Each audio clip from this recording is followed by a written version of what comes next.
Hello दोस्तों, मैं संजीव और हम लोग बात कर रहे थे एनटीपीसी के प्रीवियस ईयर के एमसीक्यू के ऊपर। आज ये हमारा दूसरा सेट होने वाला है। हम लोगों ने अच्छे से सेट 1 कवर कर लिया था। ये क्वेश्चन पूछे गए हैं 2022 में, ठीक है? तो प्रीवियस ईयर का एनटीपीसी का क्वेश्चन हम लोग देख लेते हैं, क्योंकि एनटीपीसी का एग्जाम है मार्च-अप्रैल में और कन्फर्म है कि मार्च-अप्रैल में एग्जाम ले लिया जाएगा और कट ऑफ थोड़ा हाई होता है, तो कोशिश करना कि नेगेटिव मार्किंग से बचना। स्टार्ट करते हैं, चलते हैं। जब तक आप वीडियो को लाइक कर देना। पहला क्वेश्चन, ब्रह्मांड के अध्ययन को क्या कहा जाता है? तेजी से करेंगे, ज्यादा डिस्कस नहीं करेंगे। आंसर क्या होगा? आंसर होगा कॉस्मोलॉजी। ठीक है, ब्रह्मांड विज्ञान। आगे चलते हैं। इससे और ढेर सारे क्वेश्चन बनते हैं, तो हम डिस्कस नहीं करेंगे, सीधे आगे बढ़ेंगे। अब परमाणु कण प्रोटॉन की खोज किसने की थी? तो यहाँ पे थोड़ी बात करने वाली बात है। तो प्रोटॉन की खोज की थी रदरफोर्ड ने, है ना? कब किया था? 1911 में। अच्छा, इलेक्ट्रॉन की खोज के बारे में बात करें तो ये थॉमसन करेंगे और न्यूट्रॉन की खोज के बारे में बात करें तो चैडविक करेंगे। इलेक्ट्रॉन पे नेगेटिव चार्ज होता है, न्यूट्रॉन पे चार्जलेस होता है और प्रोटॉन जो होते हैं वो पॉजिटिव होते हैं। एक क्वेश्चन और पूछा जाएगा आपसे कि किसी भी तत्व के नाभिक में क्या होता है? तो नाभिक में प्रोटॉन होते हैं और न्यूट्रॉन होते हैं और इलेक्ट्रॉन क्या करते हैं? चारों ओर चक्कर लगाते हैं, है ना? आगे चलते हैं अगले क्वेश्चन पे। दक्षिण भारत की सबसे लंबी नदी कौन सी है? आसान सा क्वेश्चन पूछा गया है, प्रीवियस ईयर का ही क्वेश्चन है। तो दक्षिण भारत की सबसे लंबी नदी क्या होगी? गोदावरी। अच्छा, गोदावरी की कभी-कभी आपसे लंबाई पूछ लिया जाएगा। तो लंबाई होता है इसका 1465। अच्छा, गोदावरी निकलता कहाँ से? ये भी पूछा जा सकता है। तो ये निकलता है महाराष्ट्र से। महाराष्ट्र से एक नदी और निकलती है जिसका नाम है कृष्णा। अगर क्वेश्चन को थोड़ा सा घुमाया जाए कि दक्षिण भारत की सबसे लंबी नदी जो अपना जल खंबात की खाड़ी में गिराती है, इसका आंसर जरा आप कमेंट में देना। 2011 की जनगणना के अनुसार भारत की साक्षरता दर क्या है? तो जनगणना से तो क्वेश्चन हर हाल में पूछा जाएगा। अच्छे से जनगणना देख के जाना। आंसर हो जाएगा यहाँ पे 74%। तो साक्षरता के मामले में अगर बात करें, पहले नंबर पे कौन सा राज्य है? तो आप सबको पता होगा कि केरल है। और दूसरे नंबर पे कौन सा राज्य है? सॉरी, दूसरे नहीं, लास्ट नंबर पे। अगर बात करें कि लास्ट नंबर पे कौन सा राज्य है, तो हमारा होगा बिहार, है ना? साक्षरता के मामले में। और जनसंख्या घनत्व के मामले में बिहार नंबर 1 पे है। जनसंख्या घनत्व बिहार का कितना है? तो 1106। आगे चलते हैं। स्पेन की राजधानी कहाँ है? तो स्पेन की राजधानी हमारी है कहाँ? मैड्रिड। मैड्रिड किस नदी के किनारे? कभी कभी पूछा जा सकता है। तो मैड्रिड मेजेंसेस नदी के किनारे है।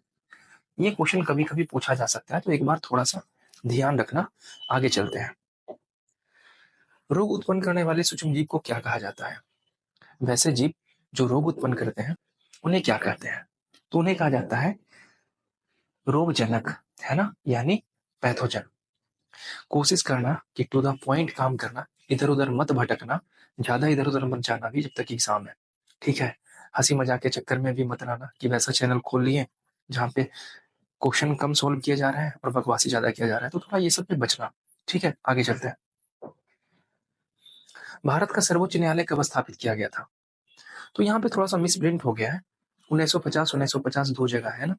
आंसर 1950 ही होगा, तो सी और डी दोनों में से कोई भी आंसर हो जाएगा।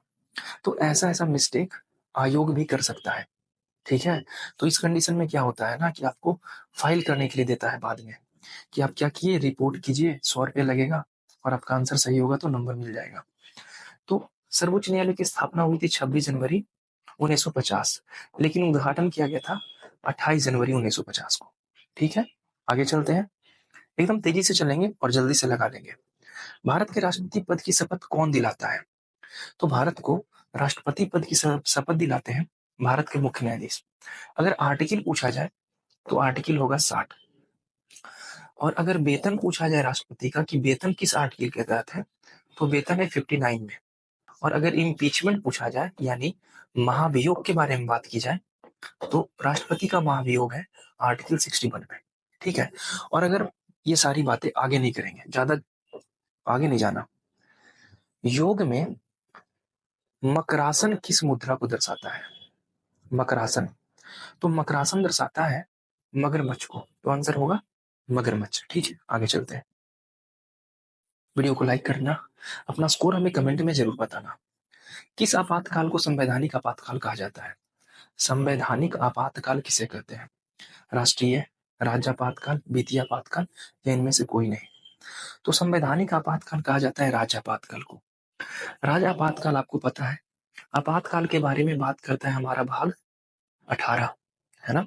आपातकाल 3 प्रकार का है, राष्ट्रीय आपातकाल, राष्ट्रपति शासन, राज्य आपातकाल को राष्ट्रपति शासन भी कहते हैं, और वित्तीय आपातकाल 360। ठीक है, आगे बात करते हैं। ज्यादा बात हमें यहाँ करना नहीं है, सिर्फ क्वेश्चन देखना है तेज गति से। बास्केटबॉल की उत्पत्ति कहाँ हुई थी? तो बास्केटबॉल की उत्पत्ति हुई थी अमेरिका में 1932 में, तो याद रखना अमेरिका। आगे चलते हैं। किसी वस्तु की गतिज ऊर्जा और स्थिति ऊर्जा का योग क्या होता है? तो किसी वस्तु की स्थिति ऊर्जा किसे कहते हैं? जैसे खींचा हुआ तीर कमान, है ना, स्थिति, खींची हुई रबड़ स्थिति ऊर्जा है।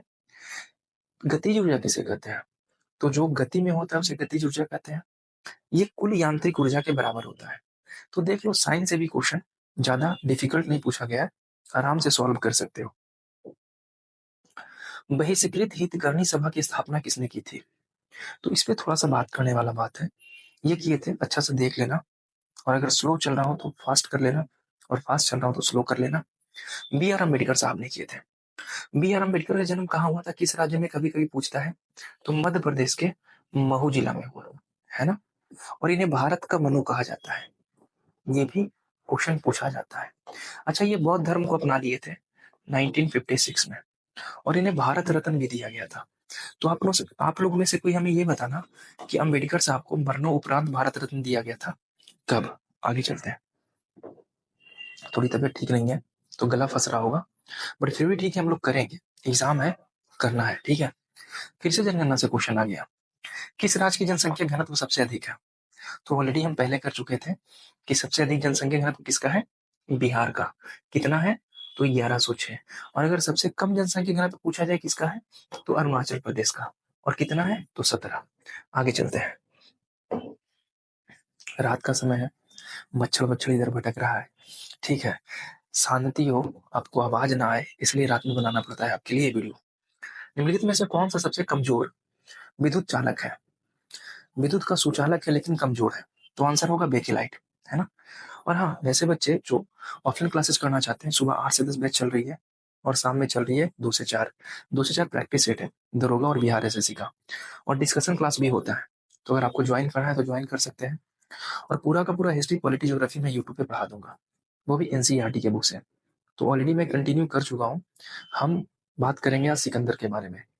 इससे पहले मगध साम्राज्य, धार्मिक आंदोलन, प्री वैदिक काल और सिंधु घाटी सभ्यता कंप्लीट हो चुका था विथ एमसीक्यू। तो मैं डिस्क्रिप्शन में लिंक दे दूंगा, वीडियो देख लेना। कौन सबसे कमजोर विद्युत चालक है? तो फिर से वही आ गया ना, बेकेलाइट। अच्छा, चेंज नहीं हुआ था क्या? आगे, गौतम बुद्ध के पुत्र का नाम क्या था? सबसे इजी क्वेश्चन है ना। गौतम बुद्ध के पुत्र का नाम राहुल था। और गौतम बुद्ध के बचपन का नाम क्या था, यह हमें आप कमेंट में बताना। नेक्स्ट, अगला क्वेश्चन पूछा जा रहा है, दल बदल विरोधी कानून के आधार पर राज्यसभा के मामले में अयोग्यता का निर्णय कौन करता है? यानी आपको पता होगा कि हमारे पास अनुसूची की संख्या कितनी है, तो टोटल 12 अनुसूची है। मूल संविधान में अनुसूची की संख्या कितनी थी? तो मूल संविधान में अनुसूची की संख्या 8 थी। और अगर 10वां अनुसूची का बात करें, तो 10वां शेड्यूल में हमारा क्या दिया गया है? दल बदल दिया गया है ना। और दल बदल के बारे में निर्णय लेता है अध्यक्ष, स्पीकर ऑफ लोकसभा के बारे में, है ना। दल बदल कानून आया कब था? इसका आंसर आप हमें कमेंट में जरा देना। नेक्स्ट, हुमायूंनामा किसके द्वारा लिखा गया था? इजी से क्वेश्चन है, कर लिए होंगे, है ना। हुमायूंनामा लिखा गया था गुलबदन बेगम के द्वारा, है ना। और किस भाषा में था? फारसी भाषा में। हुमायूं युद्ध करता है, चौसा का युद्ध, कन्नौज का युद्ध और बिलग्राम का युद्ध। अगर आपको डिस्क्रिप्शन भी चाहिए, आप हमें बता देना, मैं क्वेश्चन को एक्सप्लेन भी करता चला जाऊंगा, ठीक है। आगे चलते हैं। मैं सोच रहा हूँ कि एटलीस्ट एक बार आप, जो बच्चे के पास बुक अवेलेबल नहीं है, वो एटलीस्ट एक बार क्वेश्चन को देख लेंगे, क्वेश्चन कैसा पूछा जा रहा है और तैयारी कैसे करना है। निम्नलिखित में से कौन सी भारत की सबसे लंबी नहर है? तो भारत की सबसे लंबी नहर कौन सी है? इंदिरा गांधी नहर। अच्छा, कभी कभी लंबाई पूछ लेगा, तो याद रखना इंदिरा गांधी नहर की लंबाई 649 किलोमीटर है, ठीक है। आगे चलते हैं। कुछ भी बात नहीं करना है, सिर्फ क्वेश्चन करना है, आंसर करना है। आधुनिक ओलंपिक खेलों में महिला जिम्नास्टिक किस वर्ष शुरू की गई थी? यानी महिलाओं को कब शामिल किया गया था? तो महिलाओं को शामिल किया गया था हमारा 1928 में। और आधुनिक ओलंपिक खेल की शुरुआत कब हुई थी? इसका आंसर आप हमें कमेंट में देना। और भारत ओलंपिक में कब शामिल हुआ था? तो 1900 में। और इसी समय महिलाओं को ओलंपिक में शामिल किया गया था। यहाँ महिला कौन सी है? तो जिम्नास्टिक महिला है। और अगर आपसे पूछे कि महिलाओं को कब शामिल किया गया था ओलंपिक में, तो 1900 में। और भारत भी यहीं पे शामिल हुआ है। निम्नलिखित यज्ञ में से कौन से घोड़े के बलिदान से संबंधित है? तो हम ऐतिहासिक काल पढ़ रहे थे, सॉरी वैदिक काल, इसमें हम बात किए थे। वीडियो आपके लिंक में है, जाके देख लें डिस्क्रिप्शन में। ये सारे क्वेश्चन का आंसर मिल जाएगा। आंसर होगा अश्वमेध यज्ञ, घोड़े को बलि दी जाती थी। अगला क्वेश्चन, राष्ट्रपति द्वारा तैयार किया गया अध्यादेश क्या होता है? तो राष्ट्रपति जो अध्यादेश तैयार करता है वो मंत्रिपरिषद की सलाह पे करता है। और ये आर्टिकल 123 के तहत करता है। अध्यादेश 6 सप्ताह तक रहेगा, और अगर 6 सप्ताह तक अनुमोदन नहीं हुआ तो वो समाप्त हो जाएगा। नेक्स्ट, ध्वनि से नहीं गुजर सकती। तो ध्वनि अनिर्वात से नहीं गुजर सकती, क्योंकि ध्वनि को चलने के लिए मीडियम चाहिए, है ना। और सॉलिड में ध्वनि की गति सबसे अधिक होती है। नेक्स्ट, मोहनदास करमचंद गांधी का जन्म कहाँ हुआ था? अब ऐसा क्वेश्चन पूछेगा तो कोई भी मार देगा ना, पोरबंदर। तो कुछ क्वेश्चन ऐसे ही पूछे जाते हैं। नेक्स्ट, अंतर्राज्यीय नदी जल विवाद अधिनियम किस अनुच्छेद के तहत लाया गया था? तो ये क्वेश्चन डिफिकल्ट टाइप का है, आंसर आप दे दोगे। अंतर्राज्यीय जल विवाद आया था 262 आर्टिकल के तहत, है ना। और अगर इसके बारे में देखा जाए 222, तो ये है एक उच्च न्यायालय से दूसरे उच्च न्यायालय में जब जजों को ट्रांसफर किया जाता है तो इस अनुच्छेद के तहत किया जाता है। और ये तो हमारा वित्त आयोग है। ठीक है, आगे बात करते हैं। कैगा परमाणु ऊर्जा संयंत्र किस राज्य में है? तो कैगा हमारा कहाँ है? कर्नाटक में है ना। आगे चलते हैं अगले क्वेश्चन पे। आज हमारा सफर यहीं तक था, तो हम लोग तेजी से सारे क्वेश्चन कर लिए, काफी कम समय लगा। आप हमें वीडियो में बता देना कि क्वेश्चन का एक्सप्लेनेशन अगर आपको चाहिए तो मैं एक्सप्लेन भी कर दूंगा। ठीक है, मैं चाहता हूँ कि एटलीस्ट आप क्वेश्चन आंसर देख लिया करो। ठीक है, हम बात करेंगे सिकंदर के बारे में। तो हमारा जो एंशिएंट हिस्ट्री चल रहा था वो तो कंटिन्यू रहेगा, और जो हमारा ये सेट चल रहा है प्रीवियस ईयर का एनटीपीसी का, वो भी कंटिन्यू रहेगा। तो मिलते हैं नेक्स्ट वीडियो में। वीडियो को लाइक कर देना।